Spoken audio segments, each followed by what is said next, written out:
Okay, so in this video we're going to be looking at polynomial equations, and it's in the chapter complex numbers.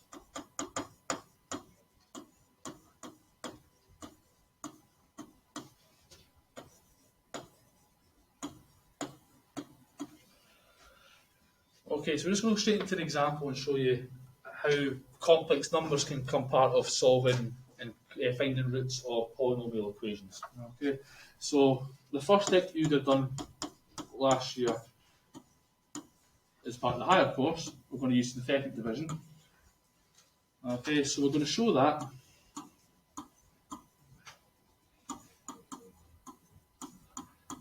z equals -2 is a root of the equation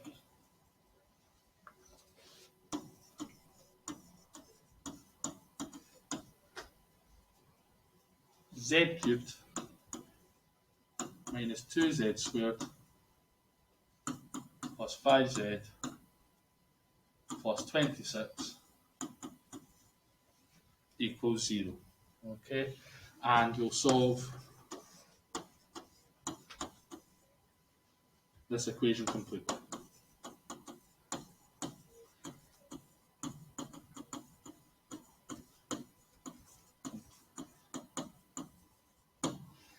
Okay, so that could have been a question from higher. In fact, probably last year the only thing different about it would have been that there had been x's used, I'd imagine, yeah? So z, same thing we're doing, okay? We're going to solve this polynomial. We've already been told one of our roots, and it's going to ask us, can we then use that to solve the equation completely and find all roots there? Okay, so set up a synthetic division. We know the first root is -2. Then we're going to set it up, so we get the coefficients. So I've got 1z cubed minus 2z squared, positive 5z with positive 26. Okay, so remember the first number comes down. Okay, and we use the root to multiply the numbers, so we get -2 times 1 is -2. And then what we do is we add the numbers here, so -2 plus -2 is -4. -2 times -4 is positive 8. Add the two numbers, positive 13. And then -2 times 13 is -26. Add them up.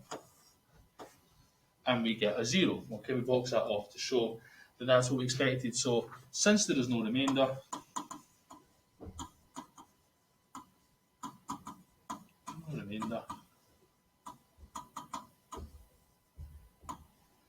z equals -2 is a root. Okay, so that's from that was basically from higher. There's been nothing advanced higher about that so far. Okay, complex number hasn't came up just yet. However, we want to solve this completely. So as z equals -2 is a root, and I'm just going to change my format my screen here actually, just so I can do this.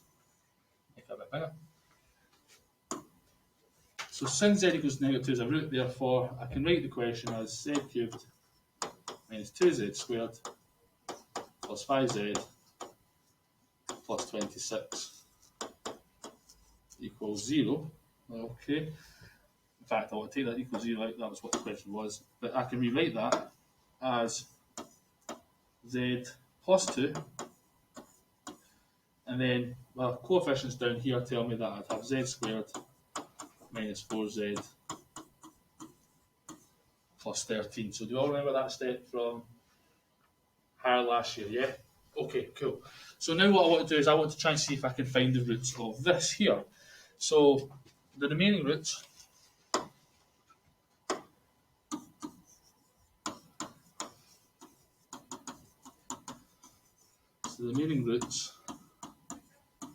come from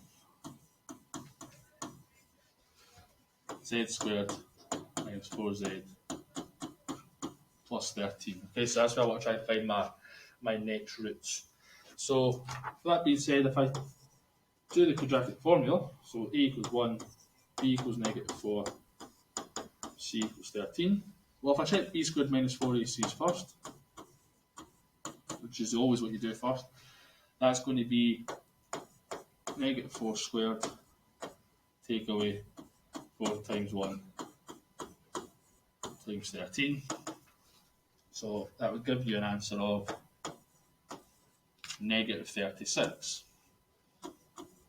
Because it's negative, it means that that quadratic actually has complex roots. Okay, so we're going to do the quadratic formula, but we're going to expect complex roots to come out of this. So z equals negative b plus or minus square root of b squared minus 4ac over 2a. That's going to be 4 plus or minus the square root of negative 36 over 2. Okay, then that's going to be 4 plus or minus. So the square root of 36 is 6, but because it's negative, we've got negative 1 as a factor, therefore it is 6i over 2, which means that my roots are 2 plus or minus 3i. Okay, so I found two roots there, 2 plus 3i and 2 negative 3i there. Okay, at the end of this question, or end of these questions, it's always a good idea to list in all the roots you've found in this question. So, full list of roots.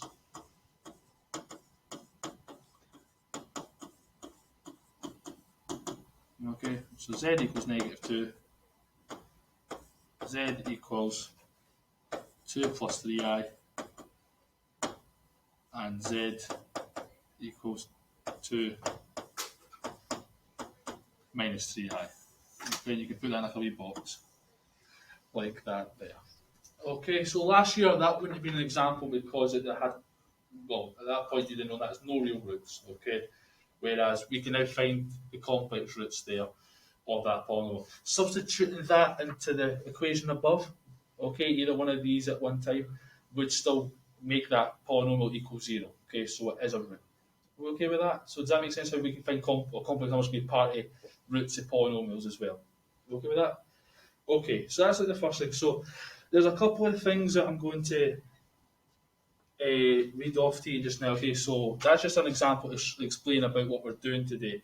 But there's a few other things that's actually that could be useful for us to know.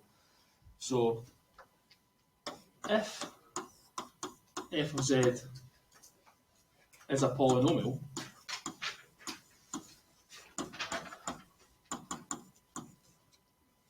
in z with real coefficients,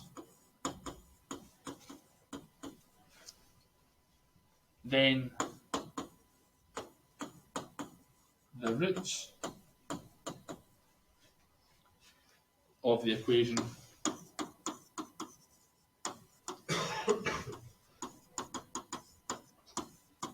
f of z equals 0, so the roots of that equation there will occur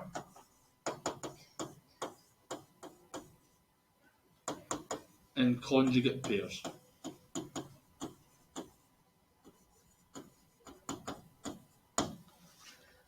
Okay, and again, notation for what a conjugate of our complex number is. So notation for conjugate pairs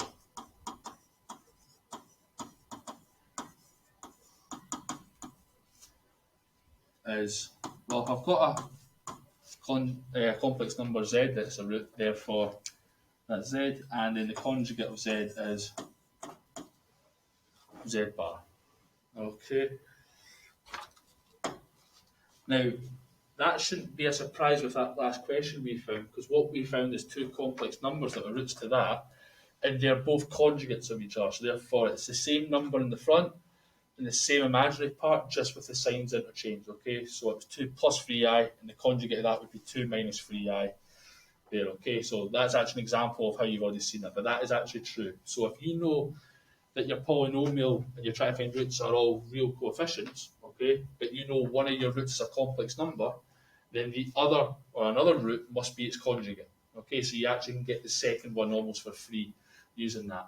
Okay, so just a wee couple of notes on that. The first note is this fact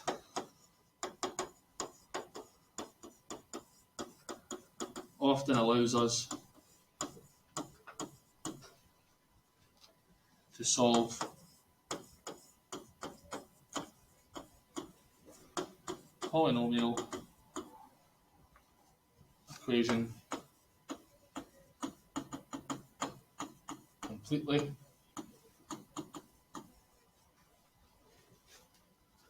if one root can be found.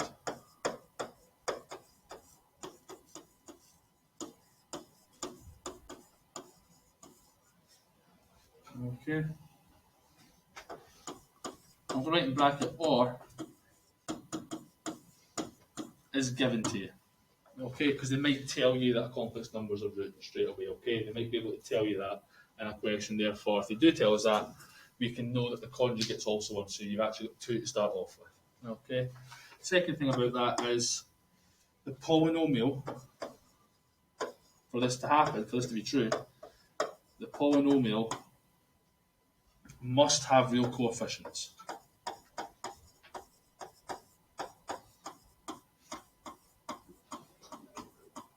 Okay, so it breaks down if any of the coefficients in front of it are imaginary or anything like that. Okay, so it must have real coefficients. Okay, like that last one did. Okay, it was x cubed, and it was minus 2 in front of the z squared, and it was positive 5 in front of the z, and it was 26 and so on. Okay, so they're all real coefficients.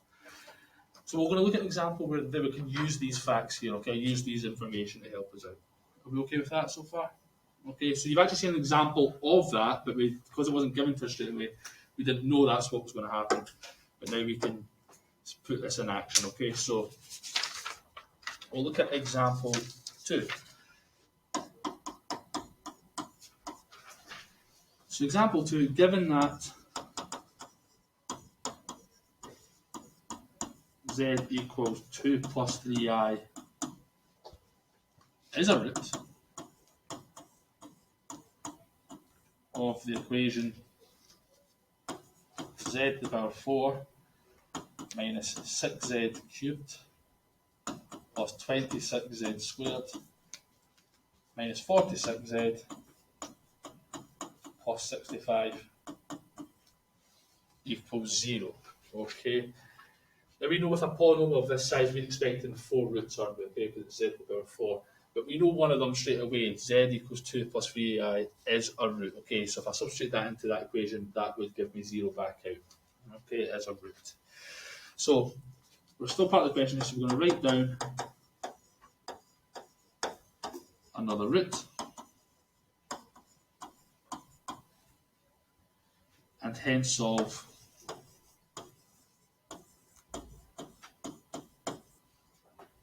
this equation completely.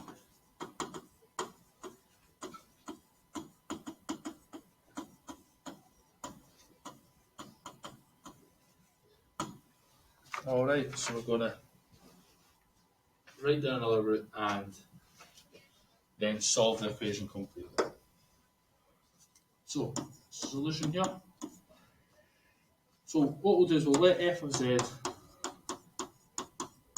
equals z to the power 4 minus 6z cubed plus 26z squared minus 46z plus 65. Okay, so we'll make that equal a function. And as f of z has real coefficients, okay, so as f of z has real coefficients, then z bar, which is the conjugate of the first root, is also a root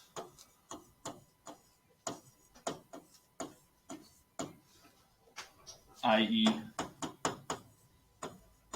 z bar equals, now we were told 2 plus 3i is a root, therefore the conjugate would be 2 minus 3i.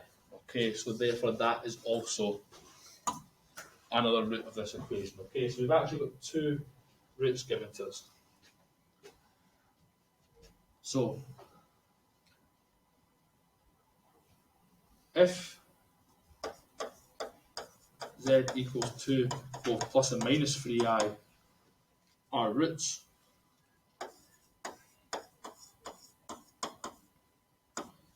then we could write them as factors like you did last year at higher. So for example, if you knew that x equals -2 was our root last year, then your factor was x plus 2 in a bracket, yeah? Remember that?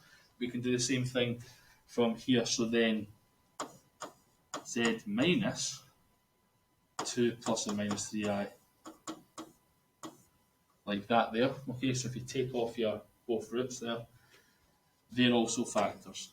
They're factors.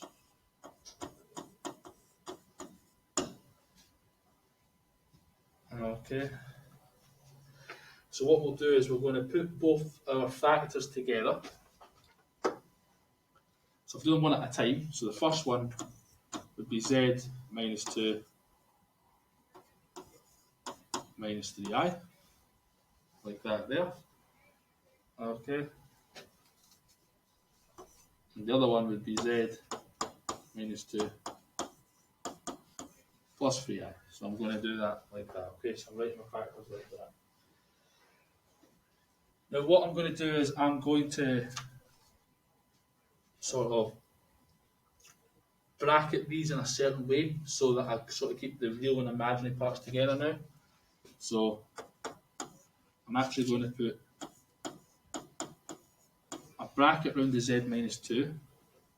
And I've got minus 3i out there. That's my first factor. And I've got z minus 2 in a bracket there plus 3i. Okay. So I'm going to treat it like that. Okay. So if I multiply these out, okay, and I'm treating that as like a first term, and that's a second term in a bracket, and that's my first term, and that's my second term in a bracket, then what happens is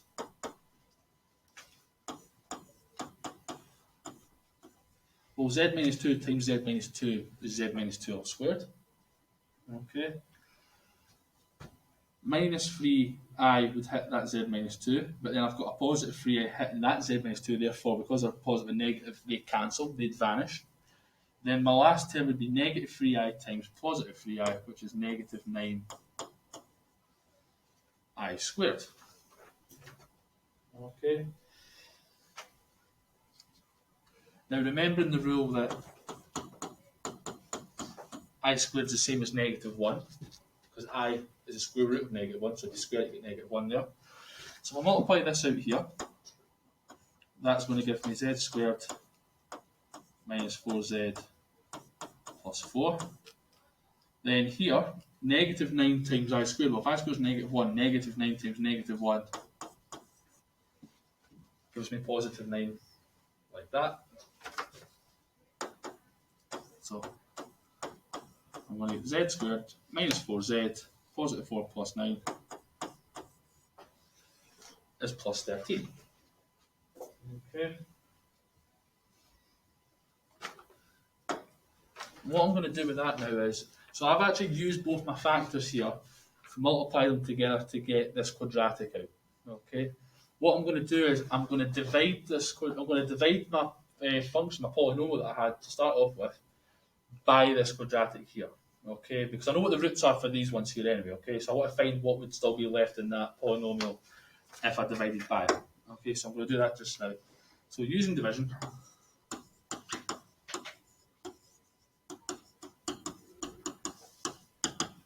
okay, so I'm going to do z squared minus 4z plus 13. My function was z to the power 4 minus 6z cubed plus 26 z squared minus 46z plus 65. Okay, so that's what I'm doing there. Okay, you might think that's going to take a long time, and it's going to be a few steps, but it's not maybe as long as you actually think. Okay, so I'm dividing that there. So the first thing I want to do is I want to try and cancel the z to the power 4 term. Okay, so therefore what I'm going to multiply everything that I'm dividing by here by is z squared, because that means my highest power would be that there. So I'm going to denote that I'm going to times everything by z squared. I'm going to put it over the z squared column, just a reminder to myself there. I'm multiplying everything by z squared. So if I times everything here by z squared, I'm going to get z to the power 4 minus 4z cubed plus 13z squared. Okay, and I'm going to take all that off everything that I've started off with up there. So z to the power 4 take away z to the 4, that just vanishes, that's 0 left over there. Negative 6z cubed take away negative 4z, so that's going to give me negative 2z cubed. 26z squared take away 13z squared, that's going to be 13z squared. And then I've still got minus 46z and positive 65. Okay, so that's what I've got left after cancelling my z terms. So I now want to cancel the z cubed term, so I'm going to times this here by negative 2z. So I'm going to write that there as well. So I'm going to times that by negative 2z, therefore it's going to be negative 2z squared, 2z cubed, sorry. Negative 4z times negative 2z, that's going to give me positive 8z squared. And positive 13 times negative 2z is negative 26z. Okay, so all that's going to come off there. So once I subtract all these off, what have I got left? Well, the z cubes cancel. 13z squared take away 8z squared, that leaves me with 5z squared. Negative 46z take away negative 26z, so I'm adding 26 onto that. That would be negative 20z. And I'm left with 65 on the end there. Okay. So lastly, I can still try and cancel the z squared because I'm dividing by a z squared function. So I'm going to times everything that I'm dividing by 5 to get rid of the 5z squared. So I'm going to times everything by 5.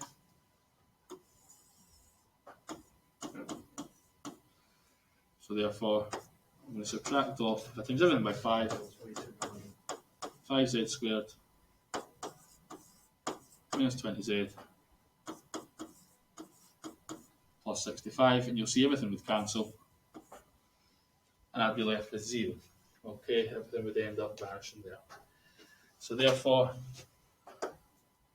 what f of z is, scroll up a little bit there. So, a bit more. So f of z is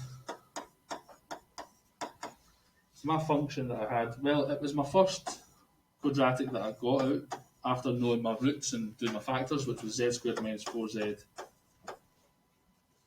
plus 13. Okay, and then the other quadratic that I've managed to get out was z squared minus 2z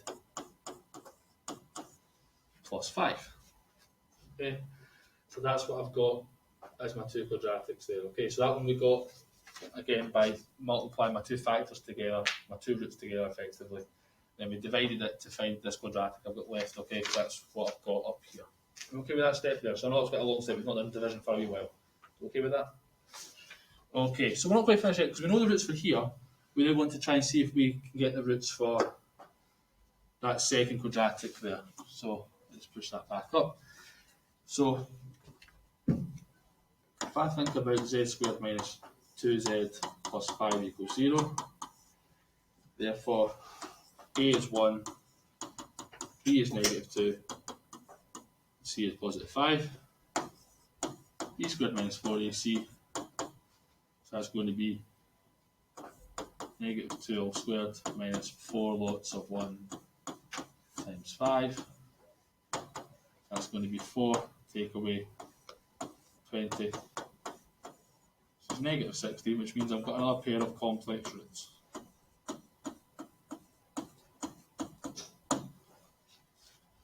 Okay. So z here minus b plus or minus square root b squared minus 4ac 2a. That's going to be 2 plus or minus square root negative 16 divided by 2, which equals 2 plus or minus.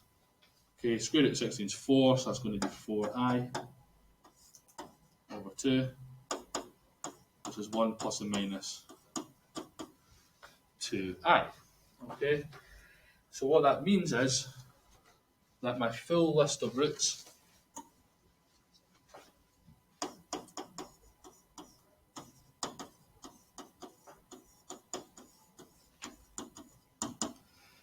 we started off with z equals 2 plus 3i. We then knew the other root was the conjugate 2 minus 3i. Then we've just found two other roots there, 1 plus 2i and its conjugate 1 minus 2i. So all the roots to that polynomial that we started off with was complex in this case. Okay, it's quite a big question, right? A lot of process there, but definitely achievable regarding the skills that we've seen before. Okay.